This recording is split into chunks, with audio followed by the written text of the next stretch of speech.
Why don't you say that? Hello again, everybody. Welcome back to another History Chat at the Greene County Fair. I'm Chuck Offenberger. I'm a member of the board of the Greene County Historical Society.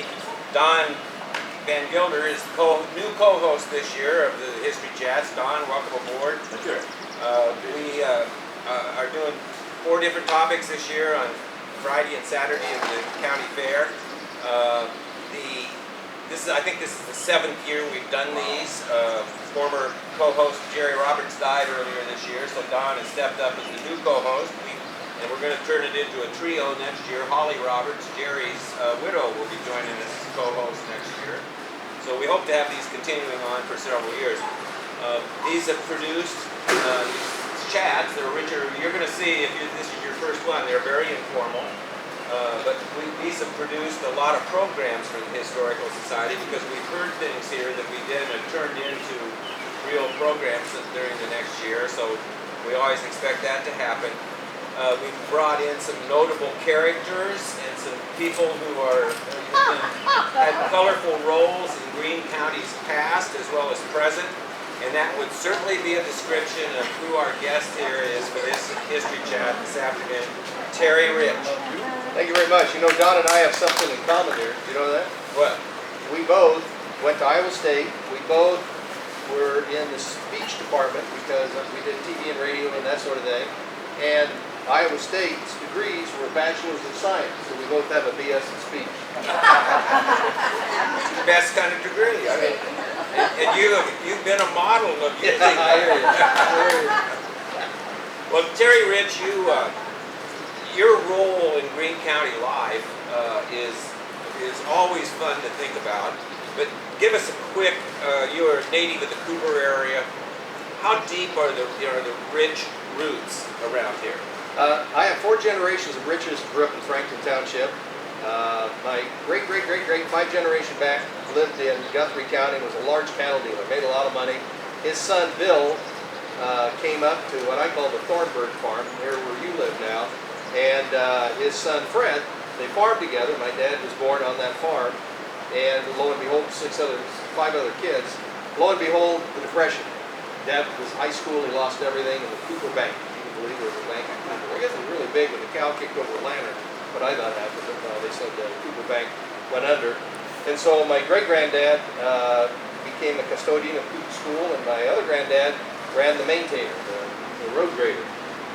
But you know, we never knew whether we were rich, which was our name, or poor, because it was a really fun family life, and all of them, even going through the Depression, and he taught me, you know, pay cash for as much as you can, don't borrow, pay your credit cards off, all the right things financially that really helped me later in life.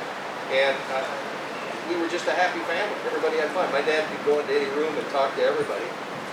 You know, I didn't realize till later we were probably on the poor side of the tracks, but we didn't care. As long as we had fun, we were going to do it. That's kind of what the Cooper Church brought together. That's what the Greene County Fair brought together. Because when you came up here, you had the pride of being a Franklin Eager Beaver as a 4-H person.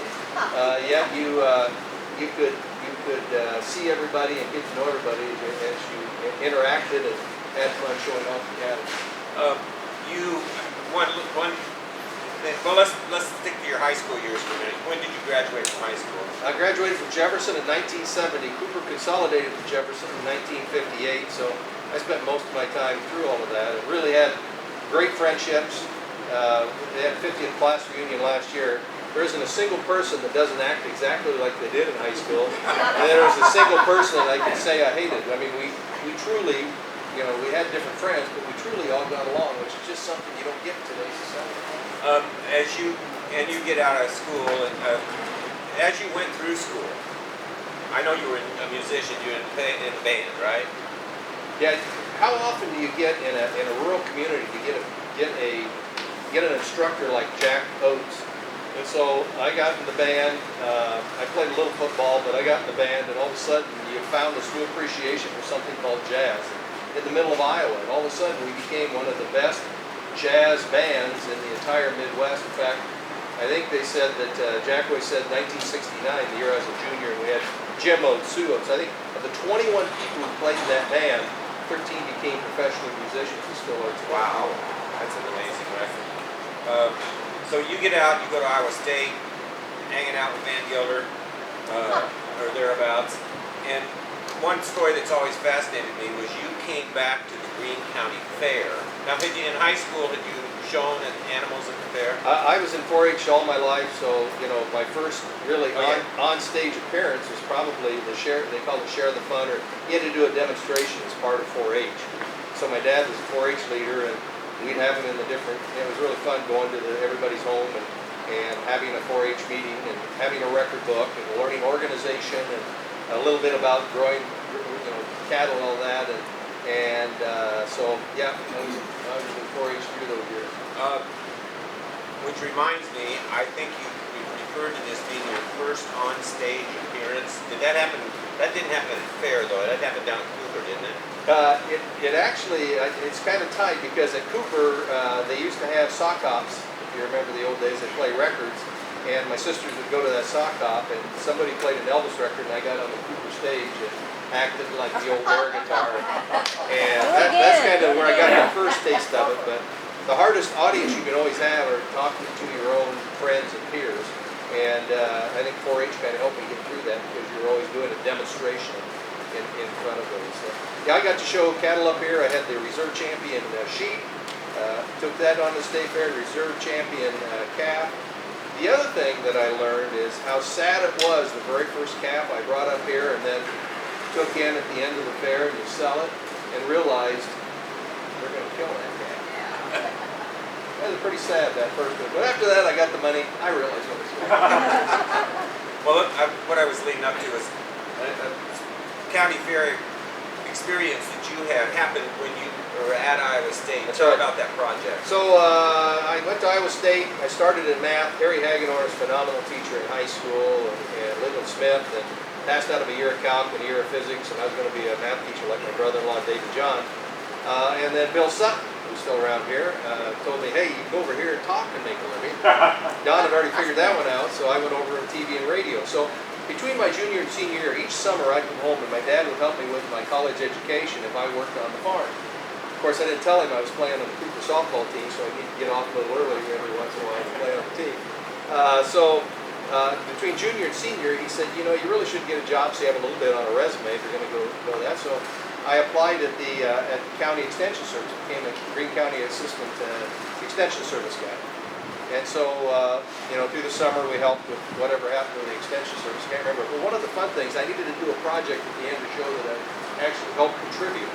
And because we're doing radio and TV, right beside where they said the concession stand was a building that they had all the where they stored everything, all the buns and the hamburger, whatever.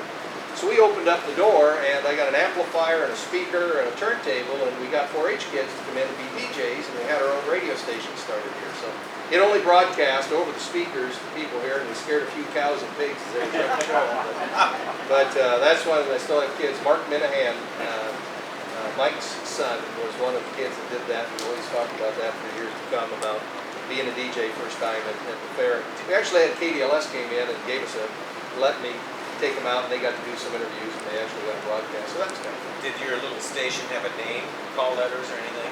Oh boy, I could probably come up with one quick, but I can't remember all of that. So you get out of college. Well, before you were out of college, I think, was that when you were a delegate to the National Political Convention? My family, it was interesting. My family, early on, were strong Democrats. My mom was a Democrat chair for the precinct, and ultimately, I think maybe even a county chair. Who are your folks, by the way? Bud and Betta Rich. Clarence was his real name. His actual name, Bud. Everybody called him Bud and Betta Rich. And so I got involved in politics with a guy named Dave Yepsen. So when we were in high school, Dave was student body president. I was senior class president the year I was there. And we helped Tom Martin get elected the very first time as 7th District Young Democratic vote. So Tom Wind and I and a guy named Tim Burns, Bob Burns he goes by now, decided we wanted to go down, and we became delegates from Greene County to the state convention. They allowed young Democrats. So you can imagine that was kind of fun because we were one, underage, and two, they had lots of hospitality suites at the Democratic State Convention. So we just wandered around at night. We stayed overnight at the YMCA. Why our parents let us stay overnight at the downtown YMCA in Des Moines, Iowa, I don't know. But we had a great time, and the next day they had the convention. So a guy named Jake Peters from Rippey was the county chair at the time. He said, why don't you try to see if you can't go to the national convention? I don't know. I met this guy named Dino Mussolini, and everybody was going behind George McGovern at the time, and I thought, you know, I have no chance. There'll be a lot of people here that will be George McGovern delegates, and I think I'll go behind Peter Humphrey. So I told him, and Dino said, hey, this kid, he must make me alternate delegate. So I became an alternate delegate, and Jake Peters helped me do a fundraiser here, and by golly, I got to go to Miami, Florida, the first time in my life I'd ever been on a plane, and go to the Democratic National Convention. And this was the time, about the time Nixon was catching a lot of static. And I remember Harold Hughes. If a delegate would get up, we got to go up and sit. I was sitting by Harold Hughes, and he said, hey son, he said, why don't you give the next vote? Well, okay, so I got to stand up in front of the whole convention and say, Mr. Chairman, and I looked up and it was a lady behind the mic. Iowa votes X number this and X number that. But it was really an experience because, you know, we were standing by all the big delegates and all of the big stars. And I succinctly remember coming back one night, walking the sidewalk. I had long hair and a mustache. And lo and behold, I hear this cop come up and say, get off the street, they're having riots. And I look like a hippie freak. They physically knocked me into the fence, and I always remember that as, you know, they mistook me for somebody they thought I was. It was a crazy thing. Wow. So then, were you still in college then at that time? I was still in college, and the other memory was the first night I got a call from someone who said, hey, we want you to come over. We're having the young delegates who are behind Humphrey at this hotel. Bring 3 credentials. Do not bring anybody with you. And I walked in. There were 3 other people, all older than me. I was 19 at the time. And all of a sudden the door opens and there's Peter Humphrey. Oh wow. He came in and talked to us for an hour. How can we get the youth vote away from McGovern? And I'm thinking, that's how easy it is by raising your hand and volunteering to help elect the President of the United States. Amazing. So at Iowa State, when you got out of school, what was your job path when you got out of college? So I was kind of a free spirit, if you can believe that. And it was a senior year. I was dating somebody. I didn't have a lot of things going on, but a guy named Bill Riley and a guy named Jim County came to the TV radio. Every Tuesday we had to go to this seminar. You didn't get credit, but you had to go anyway. And I was sitting there and they said, we're going to bring in cable television, but we need it as a vote. So if anybody's politically active and you'd like to help out, please let us know afterwards. Well, I've been politically active with Dave Yepsen quite a bit, and that seemed like a fun deal. It was TV, so I volunteered, and we got 95% of the students to vote yes for cable television in Ames, because you had to have an election at that time. Yet the city, because of WI and the radio station, both lobbied hard against it. They lost the election, but they called me and said, we'd like to hire you. So I said, okay, how much you paying me? I didn't ask them how much. They said, we'll give you $750 a month. Well, working on the farm for 10 cents a bale, that sounded like a lot of money. Baling hay. So I said, okay. So I went down and met with the first guy, and he said, County called me then and said, hey, we're a young company. We really can't pay you $750. I talked to him. We're going to need to pay you $600. Okay, I didn't care. Big job. So I came down, and the general manager was writing everything up, giving paper, and he said, now, we said $500 a month, right? So I went to work for about $1.60. I was making $1.67 at the extension service. I went to work for about $1.80. But they said, we can't pay you a lot, but we'll give you these things called stock options. Okay. Lo and behold, that was probably the biggest thing that could ever happen to me when it was all said and done. That was that, at that point, was it Hawkeye Cablevision? It was Hawkeye Cablevision. Then down the road, I worked my way through being ad sales manager and then marketing manager for Des Moines, and they said, you want to go, we're going to start another town, which is go up to Marshtown and build that system. That's where the management side really started kicking in. So, yeah, it was a really exciting. Back to entrepreneur. You know, Greene County, what Greene County taught me, and what I talk a lot about being creative or whatever. You can be creative, but until you actually innovate, until you do something, you don't make any money. What Greene County taught me was the ability to encourage, even if we were wrong. And tell a story once. My Uncle Short was a plumber, Shorty Ellis. If you knew him, you knew right away who the guy was from the neighborhood. He could tell a story better than others. But he and my dad, when I was growing up, my dad said, "Hey, you need to feed your lamb." I had a lamb, and my first thing I was supposed to take care of it. I didn't want to walk down there in the middle of the winter, so I thought, why don't I just build a long pipe up in our house, just dump the milk in there, and they can suck it down there, and I don't have to get dressed. So I asked my dad. Well, some parents would just say, "How stupid is that?" No, he said, "Well, why don't you call your Uncle Short? He's a plumber. Let's see if he can do it." Because he knew Short would get kicked out of it. So I called Uncle Short. We didn't get the job done, but it was that kind of encouragement that I felt growing up here that I took to the cable, because everything we did as new ideas seemed to work because we tried it. We weren't afraid of somebody saying, "How stupid is that?" And if you lose money, what do you do to make it so you make that back? People forget now. I mean, how many years later are we? We are 30, 50 years later. People forget about what cable television was really all about when it first came in. I mean, the idea that anybody was going to pay for television was first really foreign.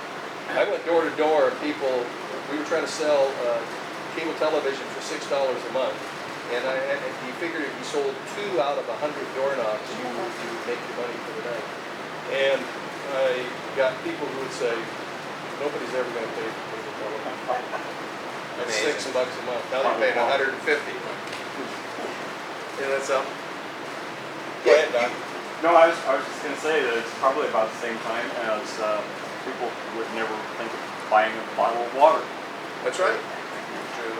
So you were you in Marshalltown or in Ames when you get the fateful call from Harold Lott? I was in Marshalltown for a year or 2 years. Met my current wife, married. I went on to Ames, and it was Ames when I got the call from Gerald. Said, "Hey, Ragbri went through, and we got the Des Moines Register." Cooper's never been at the Des Moines Register. In 1980 that they went. About 1980, and so he said, we're going to have a centennial. See if we can get back in, at least in the Jefferson Bee and Herald. Would you help us with publicity? So I said, "Okay." So we got together, and that's where we concocted the Adopt a 51st Citizen. And really an idea that we failed many times because we sent out 44 letters, but only one got a response. That was one from the United Press International, which got us on the Tonight Show. This was 1981. Yes. Was it really Cooper's centennial year? It wasn't really known, but I don't think Cooper people ever kept very good track of anything. Who cared? We just wanted to have a party. But then Jamaica broke in and said, "Well, we want the booze tent," and Cooper people didn't want booze there, but somebody owned the property that could get the booze tent, so we could have made a lot more money on that. We could have had a big tower down there by now, business tower. So I want to push you a little bit on this. I've heard this story before, but it really is amazing. What were the details when the news release goes out? What did you do in this news release, and why did you decide to do that? Yeah, Gerald was good about asking for anything. I could get a call at 6 in the morning. "Hey, I got an idea." Back to the same thing. The entrepreneurialism that came. If you're a farmer and you break down in the middle of the field, and the nearest place to get fixed is 20 miles away, you try to figure out if you can fix it. So if something goes wrong, you try to. So Gerald was one to always suggest ideas and try to get somebody else to do it. That's, I guess, called leadership. So he called me and said, "Hey, you're our most famous person from Cooper." And I said, "We better adopt somebody if I'm going to be the most famous." So we basically sat down and wrote, what could we give somebody that is in Cooper, that's in Greene County, that would incent them to want to be the 51st citizen of Cooper as a celebrity? Well, we thought about, all we had was a garage there, so we figured free oil and lube, that ought to be easy to do that. We could name the street after him, I guess. Different things, and with cemeteries, we got a lot of people dead down there, so let's give away a free cemetery plot. So we wrote those up, and then we decided we needed to interview them, so we wrote questions. So if you ever chewed tobacco, try to make a very hokey Iowa. Wore a pair of bib overalls. I.Z. Cooper was the founder of Cooper, who was buried in I.Z. Cooper's grave. And the last, the difference between an apple pie and a cow pie. And so we just wrote those up and sent it out, but I sent it to this guy, and they loved it. They put it on the... 44 of them went out. Right? 44 letters. we had to come to Jefferson to the library. I didn't know how to run the mimeograph. So when you do this, and you only need 3 for the Bean Herald, KDLS, and maybe Guthrie Center Gazette, I printed 44. So I had to send them somewhere. So we found a book that had all these media outlets. So we sent them to the London Times, New York Times, the Miami Herald, LA, all these different places. Well, UBI picked it up, put it out, and immediately we get a call from the Carson Show. They said, we want to be first. Well, what do you say if Johnny Carson's show calls? Okay, we'll let you be Well, first. did you even believe it? No, I thought Gerald was pulling my leg. Somebody had to be calling me because we did a lot of jokes. That's back when I was short. We hang up. I couldn't get a dial tone. Back then we had these things called dial tones on telephones. And I hear this lady yelling, hey, Terry Rich, this is Judy Steinberg with Good Morning America. We have 2 tickets to New York. We want you in tomorrow morning. Hey, I'm sorry, we just committed to the night show. You can't legally do that. Screaming and yelling. Well, we got them from all over, but we also got the town folks from Cooper together, and we had them write these letters to their favorite stars too. So by the time we got that, we were getting everybody that wanted to get an application, right? Well, about halfway through to the centennial, I get a call from Gerald and says, hey, we got a problem. Because you can imagine, we're trying to figure out how to pull this thing off. He says, we only have 48, he didn't count, he just estimated 50. We only have 48 residents in Cooper. We have farmers like Gerald wasn't a resident around the outside. We only had 48. We never ever told anybody we only had 48, we had 50. And we did a song with 48 names and no one ever counted it.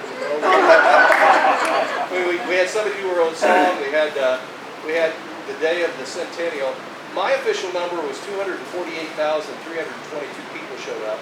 The Des Moines Register said 12,500, so that's why you never want to read the Des Moines Register.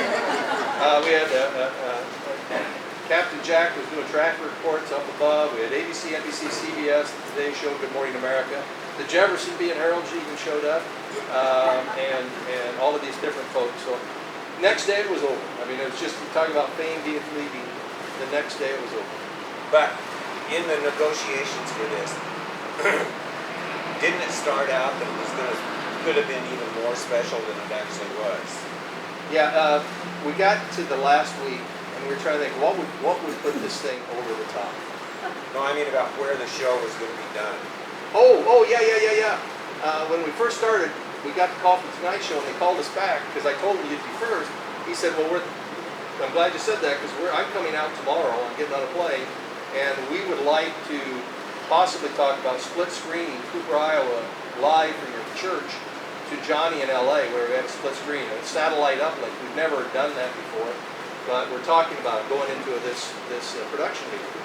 Then he calls back and says, hey, our producers are talking, and we're 50-50 right now. We were thinking about actually doing the entire show from Cooper. You have a facility. So, well, we got a big school gymnasium we could get everybody. He says, well, I'll come out and look at it, because if we can figure it out, we can figure out all the technical stuff. We can do it. We'll do the entire show. We'll guarantee you front cover of Newsweek, every major news outlet. Johnny Carson's never done that.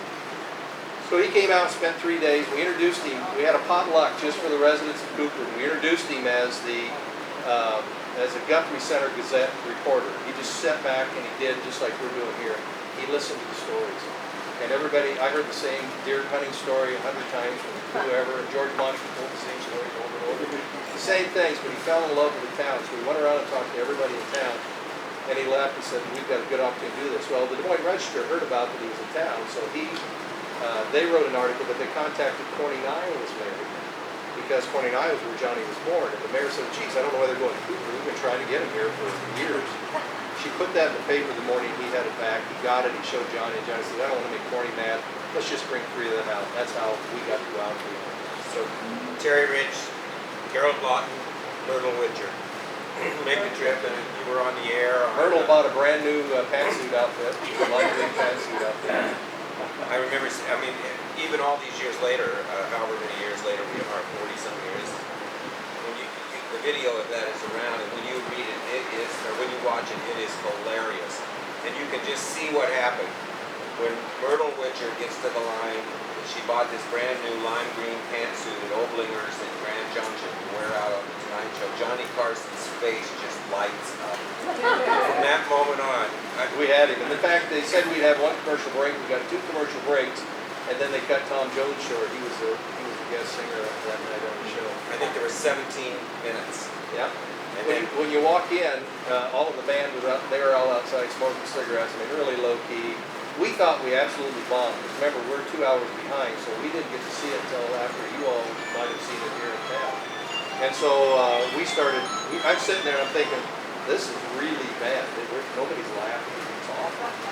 And lo and behold, they sweeten. They really bring the audience up with the microphones when they actually show the show. So I thought we bombed. It was when we got the call, everybody back here and all the newscasters were all going nuts.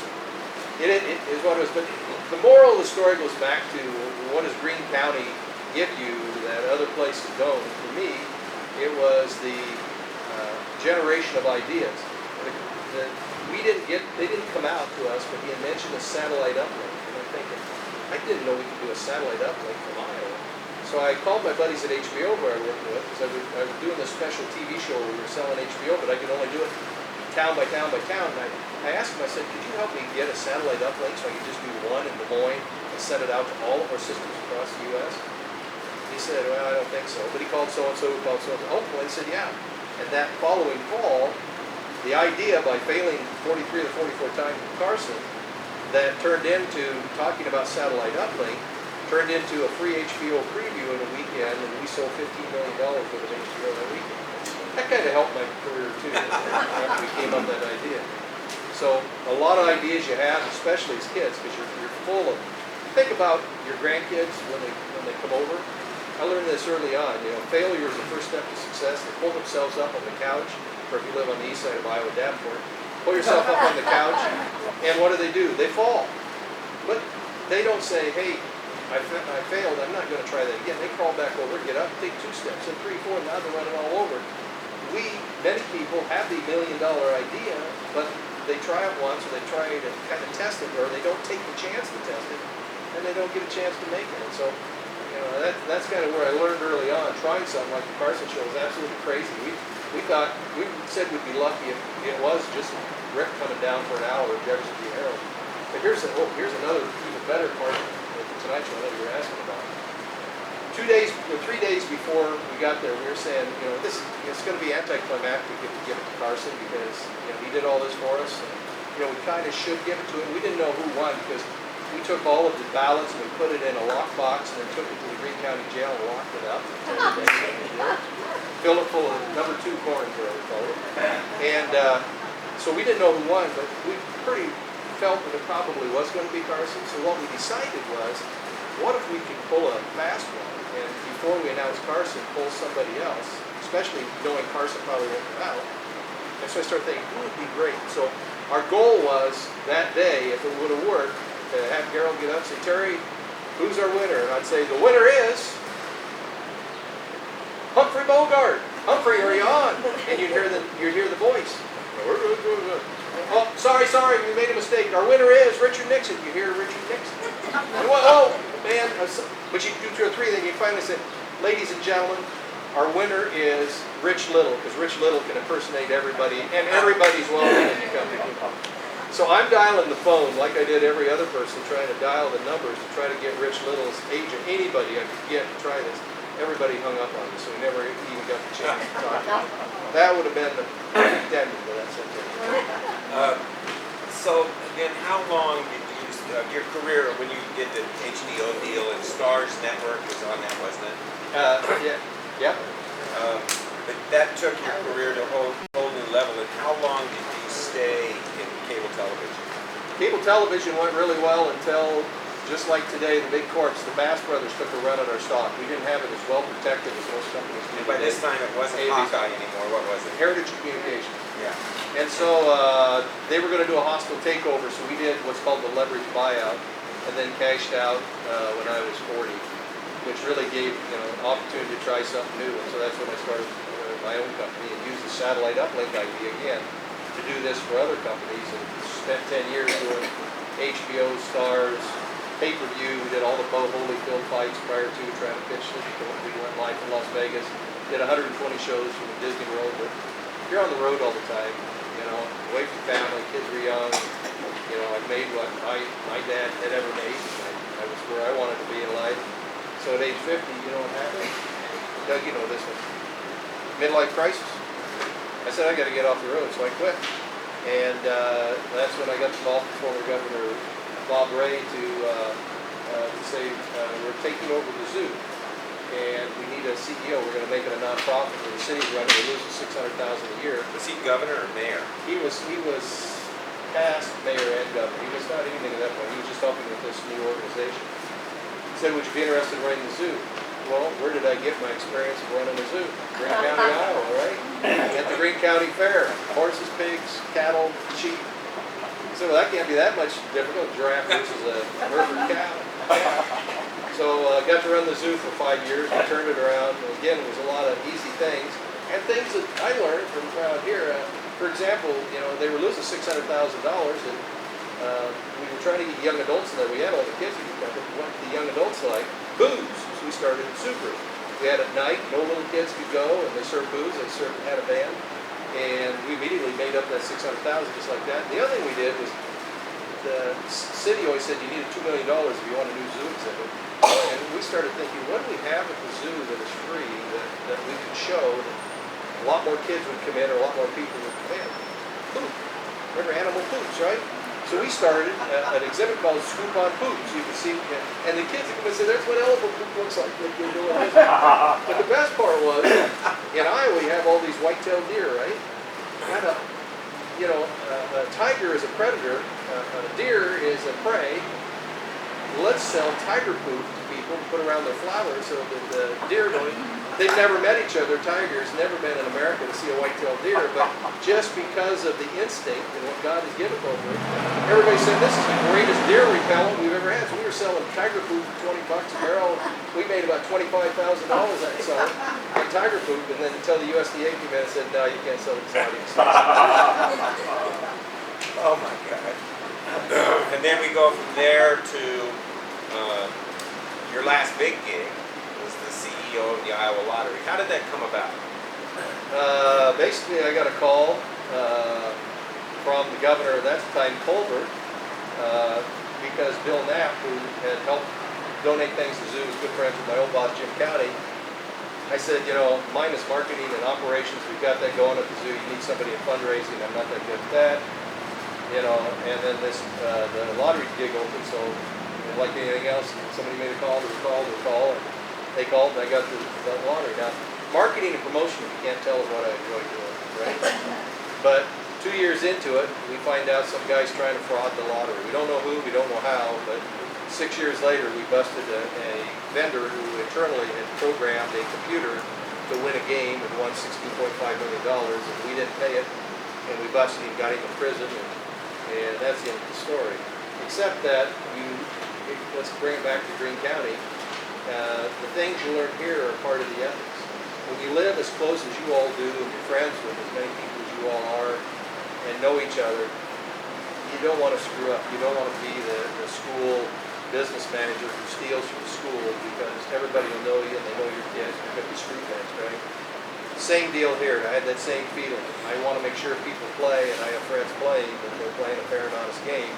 So I told the governor, and Branstad was phenomenal in saying, do whatever it takes, spend whatever you want, find out, because we want a game fair and honest. And we busted it. So that kind of ended the career. So now I'm just going to travel the nation, a little bit of the world, telling the story of Eddie Tipton and how he did it, why he did it, and how to avoid it. So school districts, somebody writes a purchase order and a check. That's one person writes it, you're writing the fraud. Or counties, there's all sorts of fraud that goes on. So try to put in checks and balances. You've done 2 books, right? I think the first one what was the first one? What did you call that? Dare to Act, Dare to Green, Dare to Green, Dare to Act. Where'd that line come from? Made it up. Mary Godsick helped me write it, and at the end, we talked about a 2-step process. Remember, we talked about everybody's got $1 million idea, but until you act. So one is how to get the ideas. When you're creating new ideas, you don't judge what the new idea is. So if you get together and say, hey, we need to build a new house, what do you want? You put all the ideas down, then you prioritize them over here, and then you'll find that then we'll have a lot more ideas to act on, and we'll sell more. In that book, he starts the story off by telling the story of the Cooper Centennial and what he learned in that. And and I've always been grateful for you. That book launched in the courthouse rotunda right here. Yep. Terry said Yep. he wanted to launch it somewhere, so we brought him home and he did it that day and spoke in the rotunda that day. And it's a great book. And then the second one is about the Eddie Tipton case, the lottery fraud, which interestingly, I don't know that I understood this at the time. That was not really on your lottery. I mean, that was... No, we stopped it. It was on a regional game. He bought it in our state, so we were the ones that had to investigate it. But he, yeah, it was... And that, so the second book is written with Perry Bean, an old friend of mine from the Des Moines Register. Really a good read about that whole case. And it is bizarre.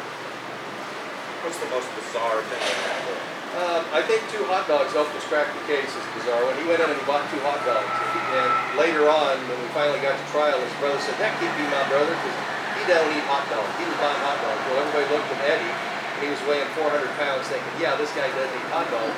And an Associated Press reporter wrote an article, and it got back to the same brother who said he doesn't eat hot dogs, hometown in Texas, where an FBI agent said, "Wait a minute, I investigated that guy, and he said he won a big lottery in Colorado. I'm going to call up and tell him about it." And then we immediately figured out it was a nationwide deal. This guy lied on the stand that he wasn't involved, but he was. That's pretty crazy. I'm thinking Bigfoot. Oh yeah, Bigfoot. This brother was a Bigfoot hunter, and when the reason the FBI guy got to talk to him was he was in a tree in Louisiana, fell out of the tree, and had a whole bunch of broken bones. Was under a morphine drip in the interview. But they asked him, "Are you doing money laundering?" He said, "No, I won the lottery." So we hadn't had Bigfoot involved. They had Bigfoot friends who were cashing in the tickets. Rob Sand, who is the state auditor, has just written his own account of that. He was the investigator for the Iowa Attorney General's office that broke that case and worked closely with you on that. Yep. He speaks highly of you and the Iowa Lottery. I don't know if I'm explaining this correctly, but the Iowa Lottery really busted that case open. Their pursuit of that, which they didn't really have to do, and which, interestingly, you were being encouraged not to do. Yeah, many of my counterparts in the state said you're going to hurt our business, and Lottery we give money, business. lottery business. We give money to education. Just pay it. We said no. It's one of those deals as you have friends that if you hold up to your own morals, your own ethics, you can lose friends. I lost some good friends in the deal because they thought we pushed it too hard, too fast. But I used what I use best, and that is knowing how to get on TV to say something and get enough people talking about it to give us squeeze. One thing that I think is remarkable about Terry's career, you've heard this here, that delegate or did you wind up a delegate at the National Convention? Associate delegate at the Democratic National Convention. He's hired for the lottery by Chet Culver. However, he was hired and promoted for the Des Moines Zoo job by Bob Ray. You were reappointed by Terry Branstad And Kim Reynolds too. and Kim Reynolds. So he's been all over the political landscape this whole time. How have you? I mean, everybody today, we're so divided on everything that it's sometimes uncomfortable being around each other, even old friends who have different political views from each other. How have you managed that?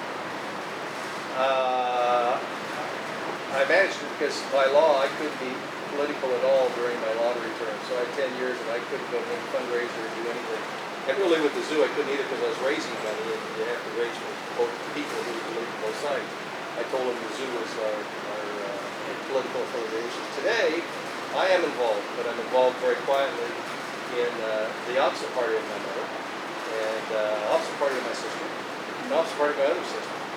And also Rick Murray. So things change over years, but I'm not as staunch. I think that there are so many issues. If I say I'm pro something, that doesn't mean anything like that. I'm trying to I got involved because I want to be in the middle. And I've been a Democrat, I've been a Republican. I want to be in the middle and understand both sides and talk both sides. So I know how, if it gets heated, how to get out of the conversation pretty fast. I don't try to argue any position that I have. Don Van Gilder taking into retirement. Let's figure out what he's got coming up. Okay, so you've ridden many red rides, and much like I have, we've kind of tapered off on that. So what are you feeling your time with now in your Howard golden years? Yeah, I really thought I'd be down in Texas. Both my sisters dead, my mom and dad dead. but all our kids and our grandkids all live really close. So we basically live in Waukee, near Waukee now, and do travel. So I'm hoping to travel, but biking in the summer, biking and exercise is a big deal. I got to inherit from my dad, gave me his, I could cuss him, and I could say it was a good deal too. A bad aortic valve, so I had open heart surgery last year, and that kind of gives you a new sense of priorities. But I'm also speaking with the books. I love speaking like this. I do speeches all over the world, and a lot of Europe and all over the United States, a lot of banks, a lot of credit unions, and interesting enough, business managers and schools. So that's the activity I have. I love doing speaking about as much as any. And they pay you to fly to Europe.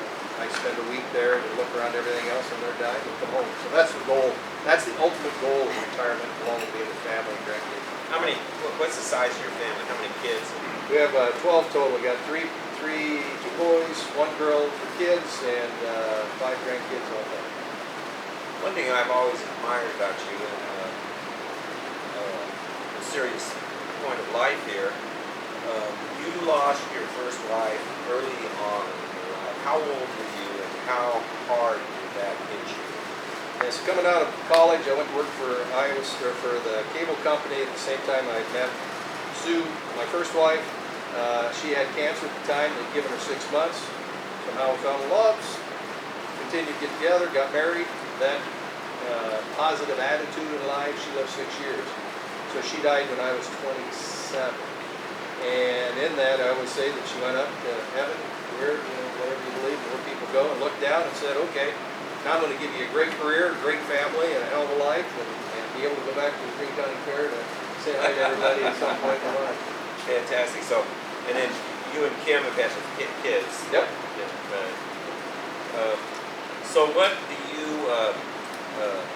you think of Greene County today? You've been checking in on us frequently over time. What do you see today compared to when you were growing up?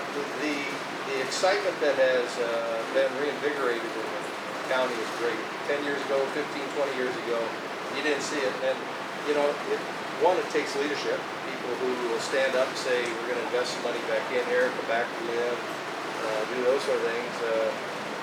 The casino seemed to be a pivotal point. And in gambling, I was always one that I never wanted people to play over their head with that, and you always worry about that. But from what I can tell and what I hear, and Gary Kirk's a good friend in the Breakfast Club, I think that it's been handled really well. It's been good money back to the community. Not a lot of people have spent their entire life savings. Usually it happens right out of the chute when somebody gets too excited about it. And once you get through that, it's usually pretty good. So I think that's been a good addition. So I think you got a huge future. The fairgrounds are looking on. Whoever's on the fair board has done a good job at adding to it. Because it's pretty easy to put something off for another year. You're always looking in a nonprofit to what do we do and how do we do a long-term goal of making sure we're keeping things up. Yeah, you're a real promotion-minded guy. I've always done all kinds of fun promotions. What would come off the top of your head? What would you do to promote the Greene County Fair? I'd make this the party atmosphere. I'm just thinking here. I'd do a couple things. Senior citizens, figure out how to put a huge bingo hall here and places to stay. Maybe make it like a hostel or dormitories, so people can come in and sleep and play one night and then go home the next day. Or with the bikes, to be able to come in and just make bunk beds all over the place. So you have a place to stay overnight, so it's a weekend deal once you get to Jefferson and back. Because coming up and back is over 100 miles. That's a trek for most people. And try to look for ways to make it a destination. In general, for the city, I often wondered why, as Iowans, we don't find Des Moines kind of a hub, Cedar Rapids a hub, Council Bluffs a hub, Waterloo. Everybody's thinking, can we grow Jefferson into a Des Moines? Probably not. But what you can do is try to make this the boutique. That people could come in. And a couple of thoughts there would be, one would be you have, make this the jazz capital of the world. So anybody that's a jazz musician, bring Dick Oates to be the mayor, or the honorary mayor. And every Saturday you come in here, you can rent a house for a week, and people come here to write the music, jazz music, and jam on the square on the weekend. Or back to the bingo, or back to the other ideas, to really have a really good conference center for businesses from New York to come in, but you got to bring your families and put them in houses that can't get sold here, buy them, make them up, and then the family gets to stay there and put bicycles out front, fishing poles in the corner, or whatever, so that people in New York come out and really experience what it's like here while the others are working, and then the dad can write the whole thing up. Those are two just ideas that we mentioned. Good stuff. When you were in high school, was the peak of the Jack Oates era, wasn't it? Yes, it was. So were you playing in those jazz festivals that were held there? Yep, And yep. they bring in a major star. Yep, as bass kind of a trombone. clinician. Yep, I had Clark Terry, Bud Shank, there was another guy. There were quite a few. How big were those? I was Well, not here. they filled the gymnasium at the, I would call it middle school up here. It was a big deal, and for people coming in from around the outside, it was pretty cool. High school jazz bands would come in, right? Yeah, jazz bands come in that night that had the top three, and then the Jefferson band would play with Star as the finale. Wow. And then announced the winner. That would be nice to get those things back again. Yeah. Let's throw it open to any of you questions for Terry Rich. Life and career. What would you suggest for the Historical Society? What ideas would you have? I think one is I would contact the State of Iowa Historical Society. They have a basement full of stuff that is rich that you never see. And I can't believe that they couldn't assign things to you. So once a month, not only do you have something here to show, but you show the governor's picture from 1920 or some really cool relic from Eldon, Iowa, or things that you might send to them to send around. You have to sign a waiver to say, something I have insurance on or whatever. But all of these things that are available bring in, so it's keeping it fresh. People go to a museum or to an area once when they're a kid, once when they take the kid, once when they take the grandkid, and then once before they die if they really like the old stuff. And they remember, right? So you got to find activities and ways that incorporate all of this. Like I saw the thing back there to brush the cow to let them know how long that curriculum has been around.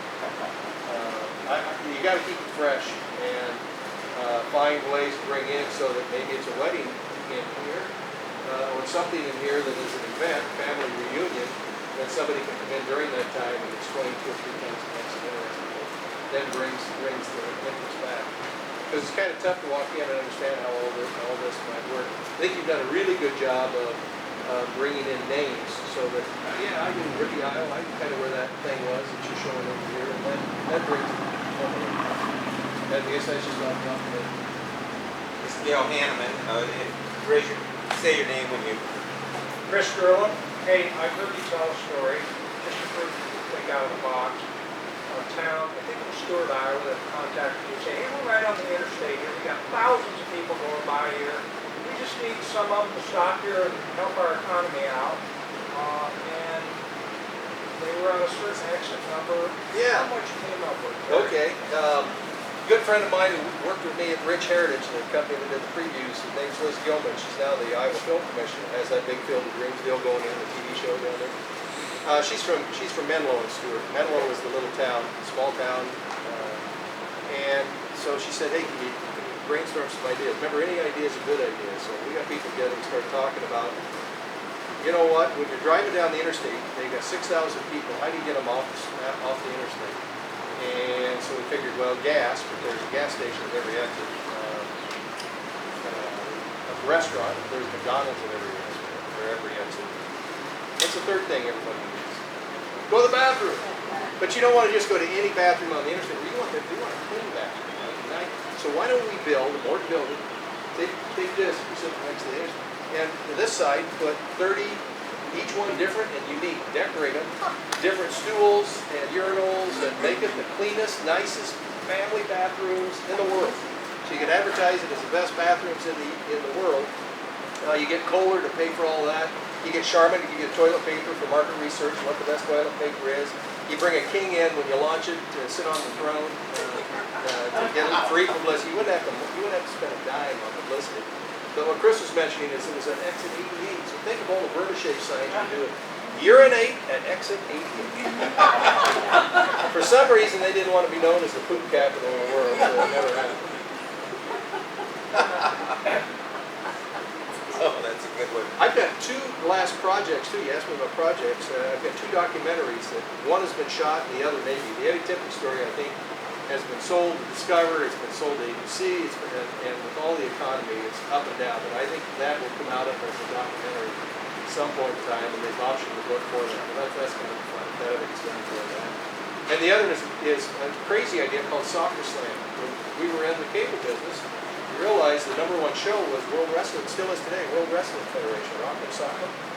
And so I was thinking, I'm doing these free previews, I get paid, but it's business for hire. It's like a plumber, you go in, you work, you get your money, you go home, and you make so much money. But you don't have an asset unless you buy a building or something like that. So that I need a TV show. So I took the idea of World Wrestling and took it to soccer, because nobody was getting paid anything in professional soccer at the time. So we produced 4 shows called Soccer Slam. SOCKER, full contact soccer. We threw in 2 balls, which 2 balls going was. We hired stuntmen to do bull fights and fist fights and throwing each other into the bang boards in this hockey rink. And produced 4 of them for Fox Sports World. Well, they got so much hate mail from the soccer purists, but the college kids loved it.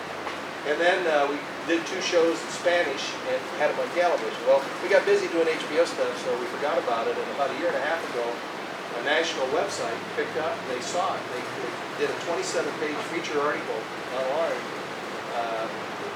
theathletic.com, saying about this game and how Soccer Slam was before its time. Soccer on Cocaine was the headline.